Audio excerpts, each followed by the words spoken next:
Welcome to the New York Business Leaders Podcast, presented by the Coyle Group. We interview the most interesting and influential business leaders in New York and hear their stories of success, challenges, and lessons learned while building their businesses and personal brands. New episodes drop weekly, so please be sure to subscribe to get updates in your favorite stream. Without further delay, here's your host of the New York Business Leaders Podcast, Gordon Coyle.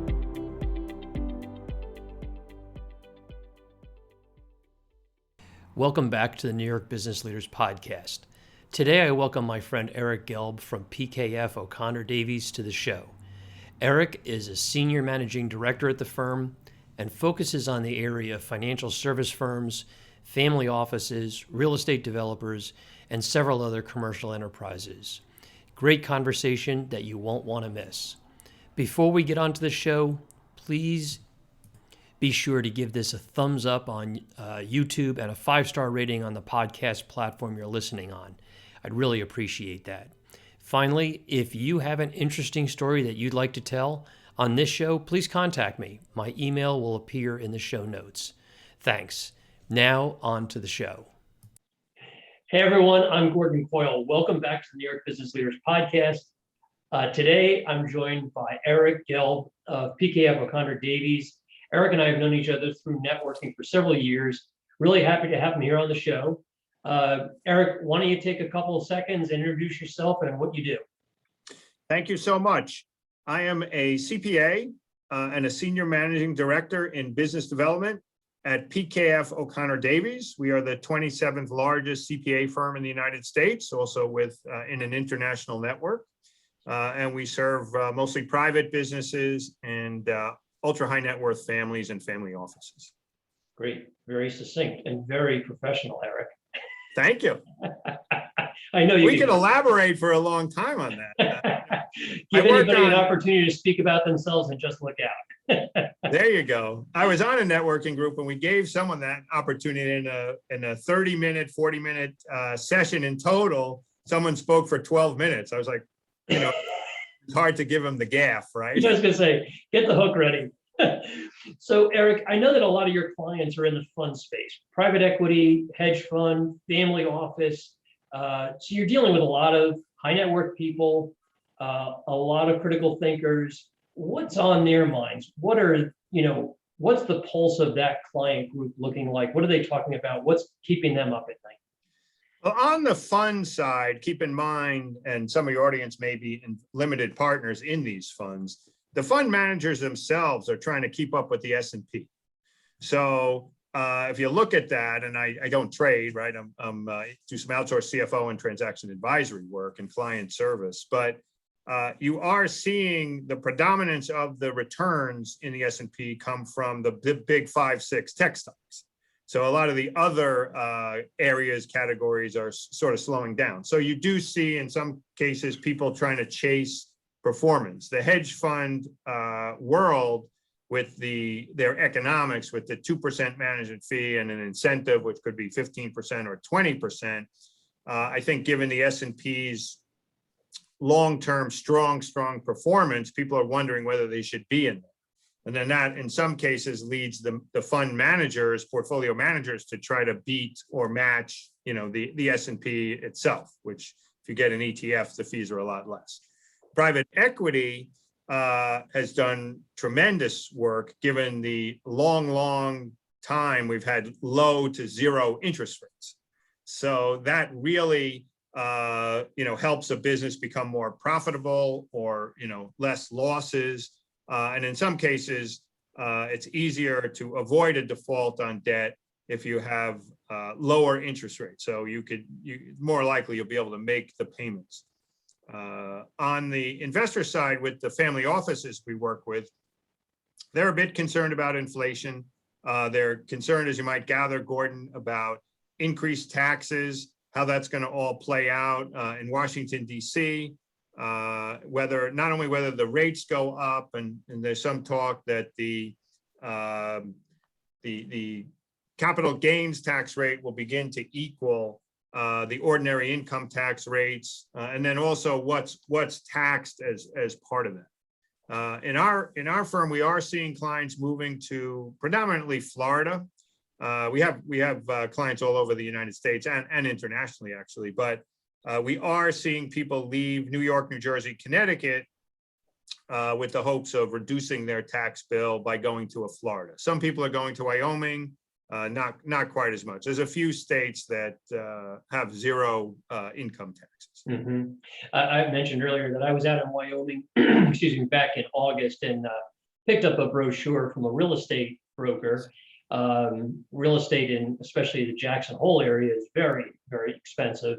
And there was an entire back page of the tax advantages of doing business in Wyoming. And I was rather shocked. I couldn't believe it, but it sort of made me think, well, that's why real estate prices are going up.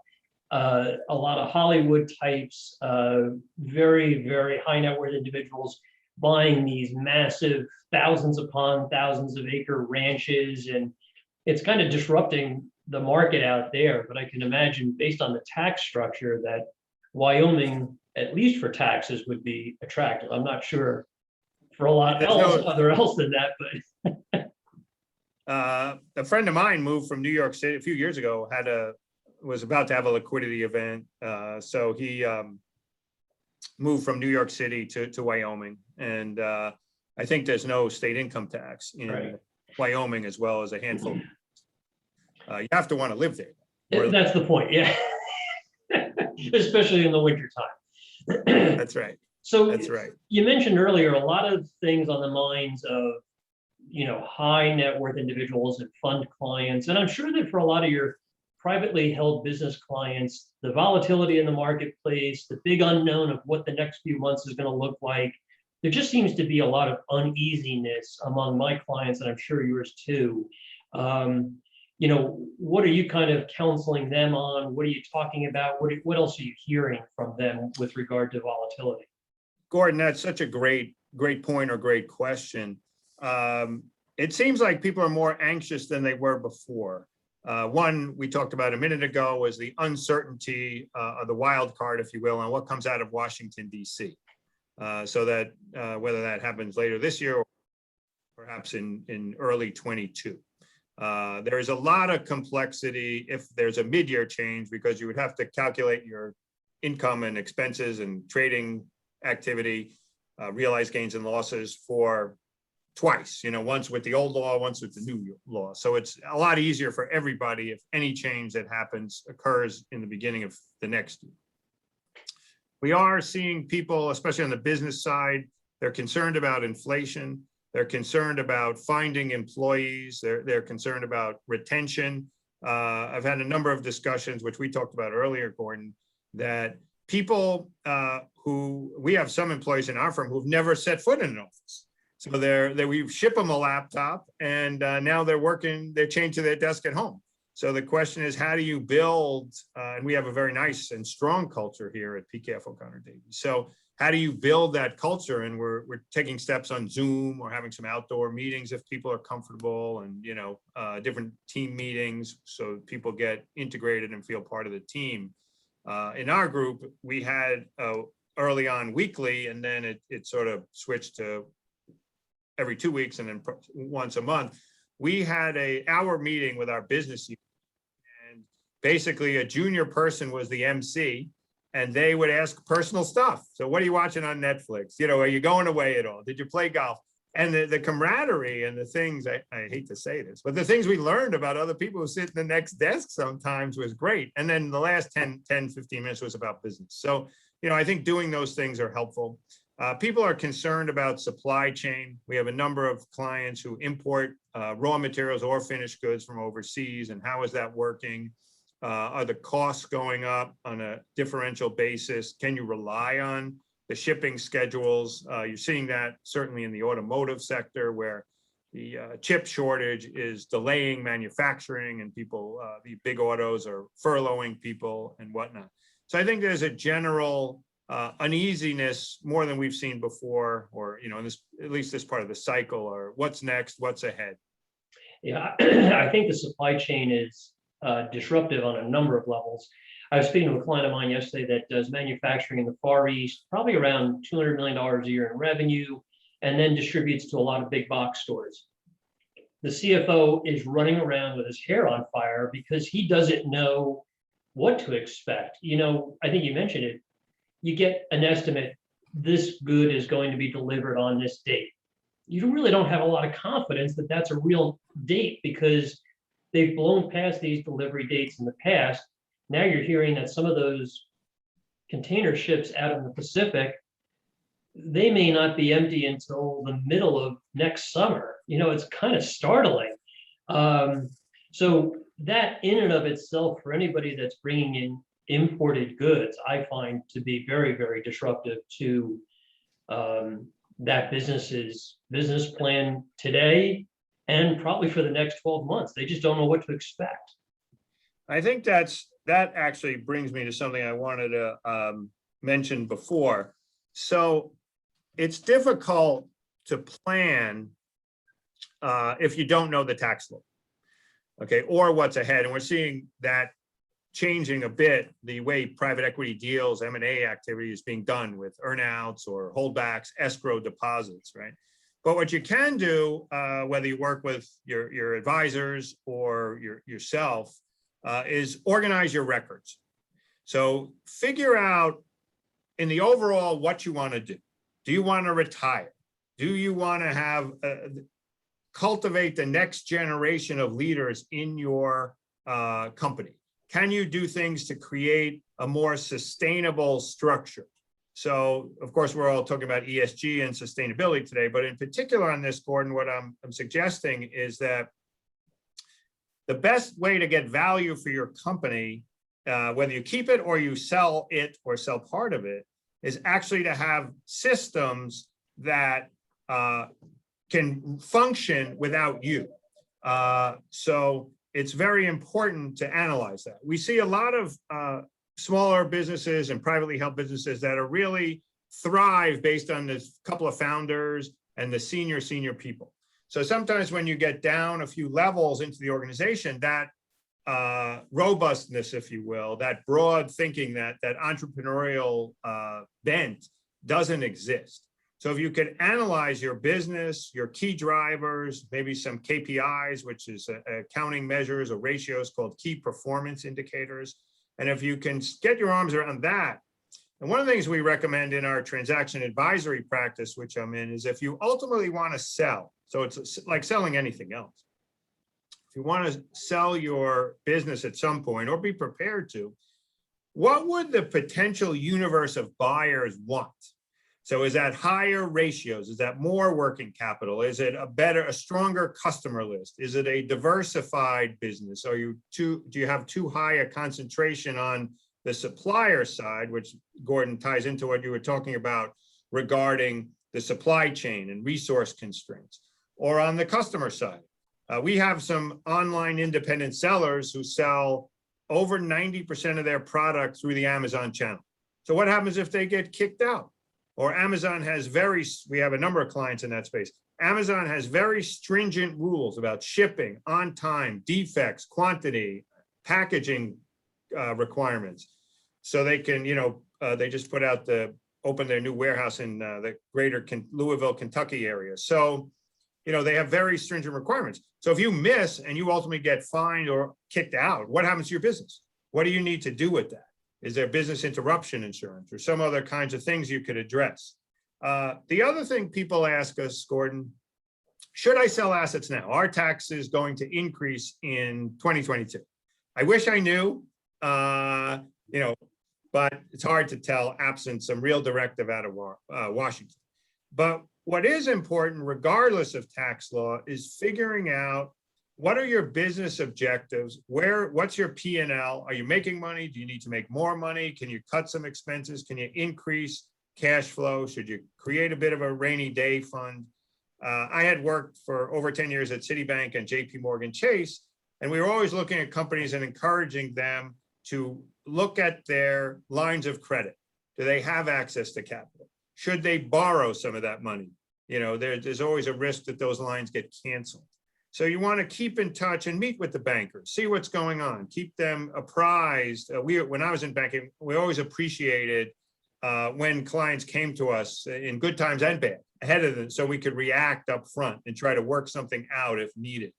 The other thing I would say is succession planning, which I touched on a minute ago. So do you have some idea who you want to take over the business? And if you were to sell, would you stay on? Of course, that varies by transaction, but sometimes we see family members in the next generation or G2 or G3, the third generation, they don't want to stay.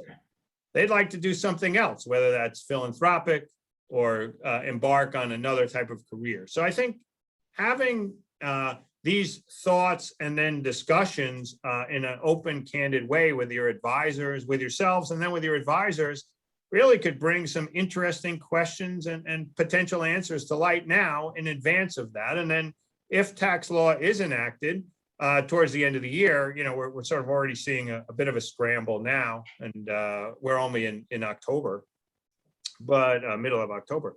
But having a few options ahead of you that you've at least considered and having your records organized is a great way to mobilize yourself to be in a position to take action should you want to. So it's sort of hurry up and wait in some ways. Yeah, those are some great points. About 4 or 5 weeks ago on this podcast, we had Mitch Brill, who's a managing partner at Altium Wealth Management, and really gets deep in the weeds with his clients on succession planning. Talk about like the process and the step-by-step. And I think he touched on the organizational structures and being prepared. I think he kind of said that I asked him the question, when should a business owner start thinking about succession and retirement planning? And he's like, the first day they walk in the door. And I was like, well, maybe a little bit of an exaggeration, but not too far after that, which I kind of agree with. As I'm starting to end my career, there's a lot of pressure to think about, okay, what are the next steps? And with regard to taxes, as you know, there's a lot of activity in the M&A world around insurance brokers, fueled by a lot of private equity money. And I can tell you from my own personal experience that there's a lot of pressure, a lot of phone calls, a lot of outbound reach to brokers like me, probably since the summertime, talking about this is the year to make the transaction happen because of the changing tax laws, things like that. I kind of put it off and say, I'm not there yet, and I'm not really sure the tax change is going to happen, and I don't want to sell my asset just because there's a change in the tax law. Let's see what happens. Maybe I'll be behind the curve, maybe I'll be ahead of it, who knows? But interesting conversation around succession for businesses of all sizes. I think it's really critical to have that mindset early on so that you can be prepared and be ready for when the timing is right, because it's not always as simple as, saying, okay, I'm ready to sell, and then think you're going to get the values that you really need to retire. That Gordon, is a tremendous comment. So, valuation, it's very worthwhile to have some sense of what your business is worth. And then coupled, you mentioned Altium, we know those folks too, what would your cash flow look like on an after-tax basis with and without your business? So if you don't have a plan for business number 2, 3, or 4, and then you all of a sudden sell, then you have maybe do an installment sale or an ESOP or some other ways to try to manage the after-tax proceeds. But first starts with, are you going to get the value you want? And is there something you can do to improve it, which we talked about? The other thing is, once you sell, and assuming you don't go work somewhere else or start a new business, then your cash flow is kind of frozen, if you will, subject to the whims of the fixed income markets or the equity markets, or maybe some alternatives. I want to mention one overall thought. Most of our clients have multiple advisors. And we find that the clients who get the best value are when all the advisors are on the same team and collaborate. So some clients will say, geez, I don't want Gordon to know what I have. I want Gene to know what Gordon knows, right? And it's really hard to plan effectively or at the highest effective levels in a vacuum. So, We do think having someone to coordinate it and at least pull the pieces together so you get a composite picture is really, really important, no matter what you do on the sell, retain the business, grow it, or whatever. That's a great point. In your opinion, who is best suited to be the quarterback for the client in those situations to help the collaborative team work together? I think it depends on the people. I mean, we do a lot of that here at PKF O'Conner Davies because a lot of times, especially for the family offices and some of the higher net worth people and even some of the businesses, we're an outsourced CFO or outsourced back office accounting. So we see a lot of the information. On the family office side, when we do outsourced accounting and CFO, we end up aggregating all the assets. So if someone has money at Goldman Sachs Asset Management, GSAM, or JP Morgan, or Altium, a number of different places, we end up seeing all of it. In a simple, maybe you think a silly example, but each of those wealth managers may have Apple stock for your portfolio. Some of that would be bought at a lower cost, higher cost, and whatnot. So if you want to sell some of that, you need to pick which is the one with the highest basis, the lowest basis, or you may want to donate certain appreciated stock to a charitable organization for your, charitable contribution. So knowing all the pieces, there's someone to coordinate. The second piece of that answer, Gordon, I think is the people you feel comfortable with and can dedicate the time. So we found the most successful, we formed dedicated client service teams with point people, someone over quarterbacking, if you will, and then overseeing the pieces with a deliverable or a perpetual calendar and a task list so things get done. So someone who you can agree on and maybe doesn't say yes all the time, but at least a good candid dialogue with, who's organized and will follow up and keep things moving in the right direction. Great info. I want to shift gears and go back to private equity just a bit if we could. Can you give me a little bit of insight into what you're seeing in terms of exits by business owners, purchases by PE firms? What are the deal structures looking like? Are they changing at all today, in the low interest environment? And with some of the volatility and the extra risks that are inside a business today that may not have existed a couple of years ago?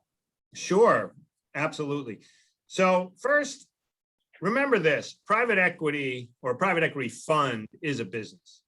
So the lockup period or the gestation period of an acquisition tends to be 5 to 7 years. And the fund sponsors, one, just to name one, KKR or Blackstone, Ares Capital, Carlyle, those are publicly traded companies now. They make returns, they can have some sort of management fee, but they make their real upside profit when they liquidate companies or when they close a fund. So when the last investment in a fund, they sell. So they need to manage their business too. So, for them to make money, they have to make acquisitions. So obviously they have to improve the businesses they buy, but they also need to make acquisitions. So that is driving buy side or sell side seller pricing up. Some of the multiples we're seeing, it depends on the industry, they're very, very high. Sometimes they could be a tuck-in acquisition. So if someone has a business plan and a business model or operating in a certain area or segment of an industry, they may want to add on. So then effectively a roll up, and then they could sell that or do a direct listing ultimately, or a SPAC, even though the SPAC market has slowed down somewhat. So the market is still vibrant and the deal climate is frenzied, very fast paced at this point. We are seeing, as you might gather, that there's difficulty in conducting due diligence in COVID to some extent.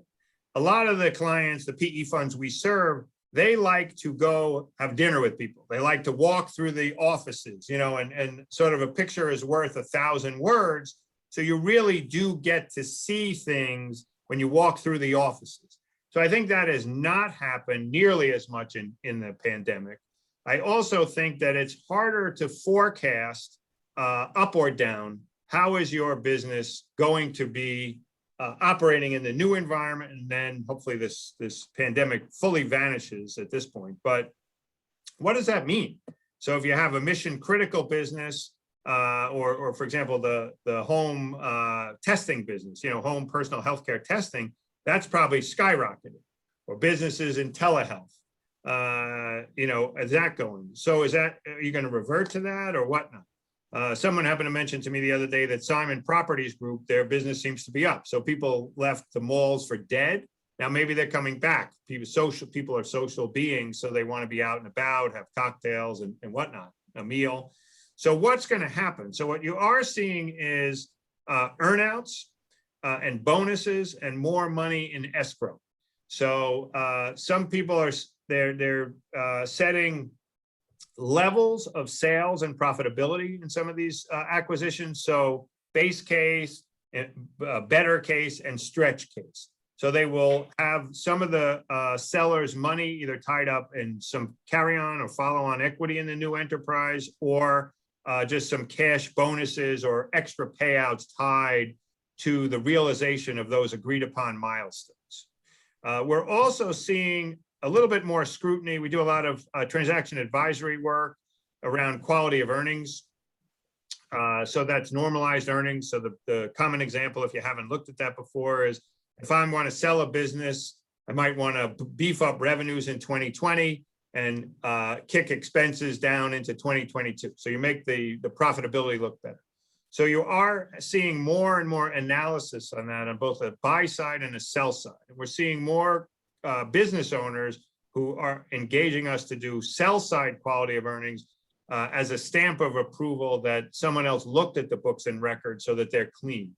And that actually helps to come to a better meeting of the minds between buyer and seller, streamline the negotiation process, and actually increase the probability that you'll get a deal done.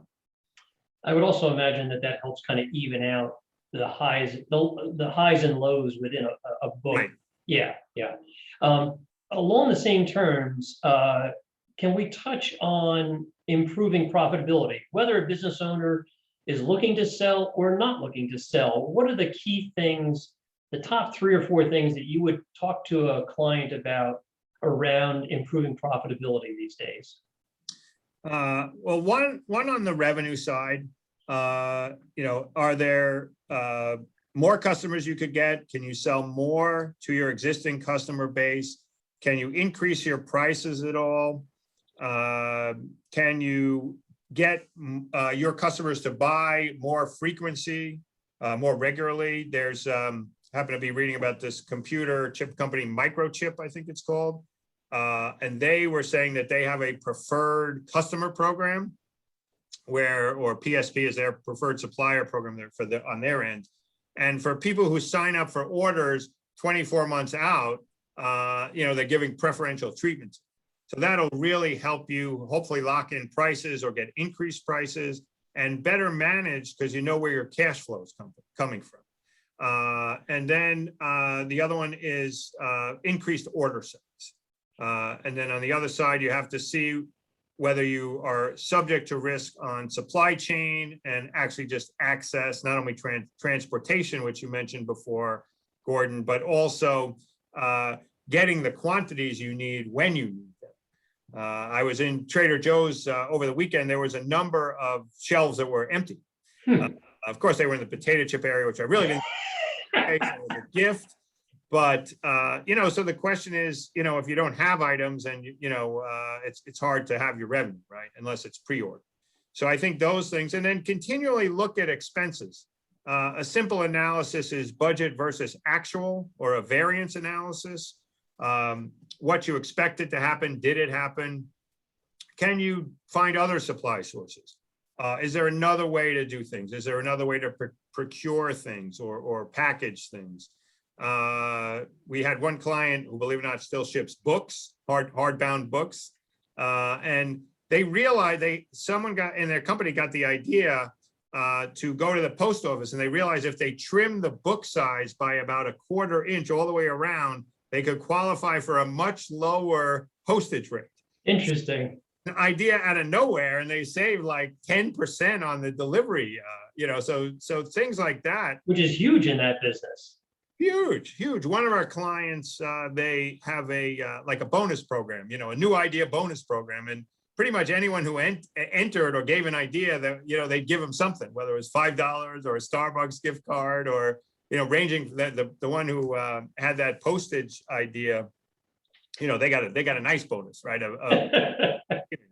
But it really started to energize the organization and get people thinking, and people who you wouldn't expect to have new ideas come up with ideas, and the organization benefits. So making that kind of a team sport is valuable. And look at expenses. I remember after it must have been a year and a half, 2 years, where I was still paying for Disney Channel, right? And we weren't watching any of those shows. So it's a small dollar amount, but it was like $7 a month when no one was watching, right? So just looking at things that you thought were a good idea last year may not be a good idea. Yeah. Right? And I think, when you're talking about growth, it's very true in my business as well as a lot of other businesses. And I think there was a book, it may have been just a saying from years ago, that business owners often ignore the diamonds of acres in their backyard. Meaning, in my business, in the insurance business, how many more policies could you sell to every customer? Could you increase the value of every customer relationship?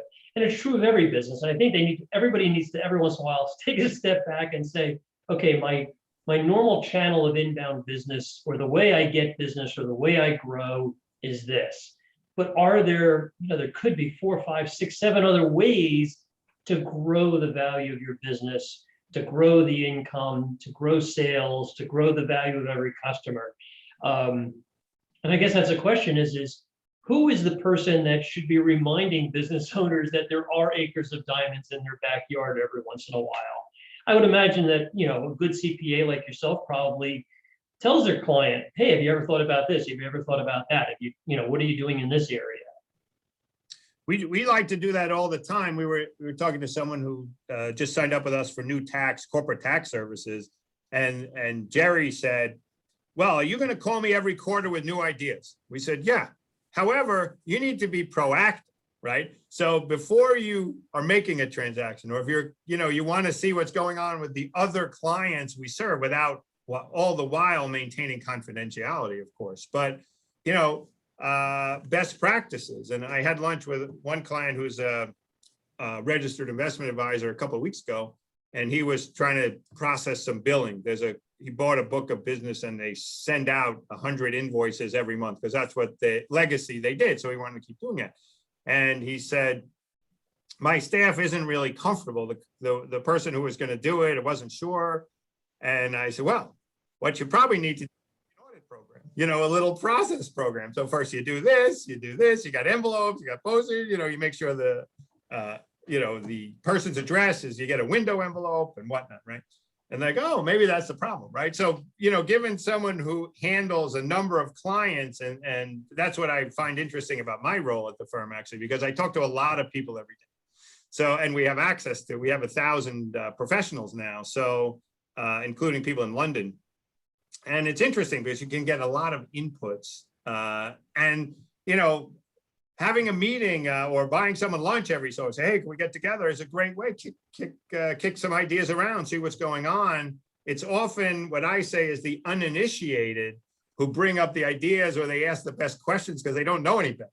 They're melded into the corporate think, right?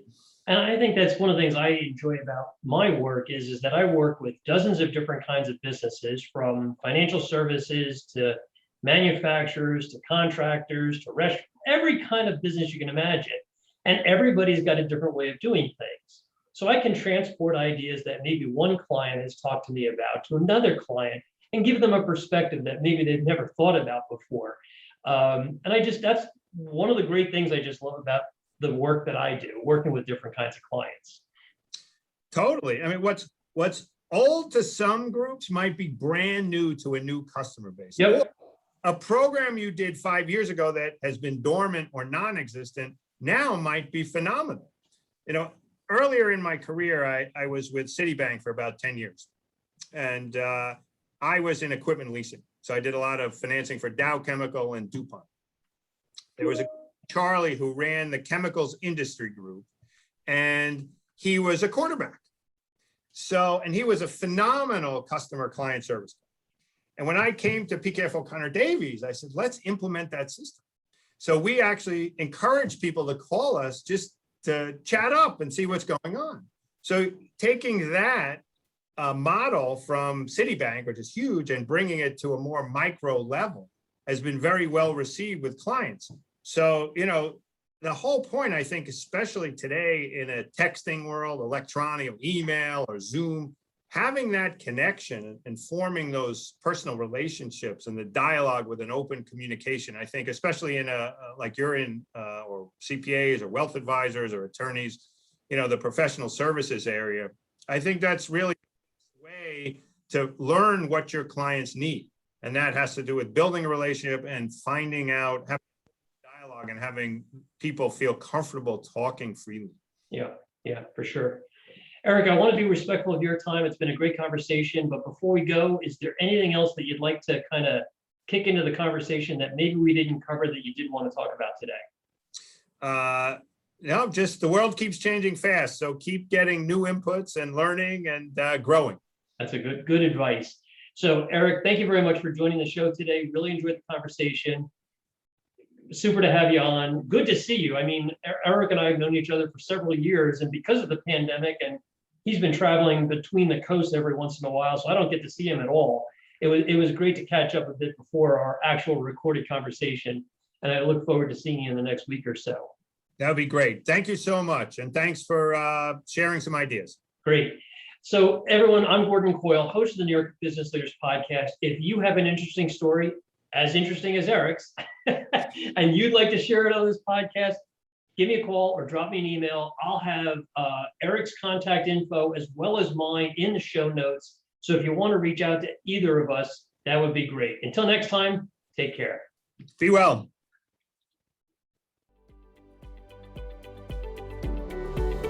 That's it for this week's episode of the New York Business Leaders Podcast. Be sure to subscribe so you don't miss next week's episode.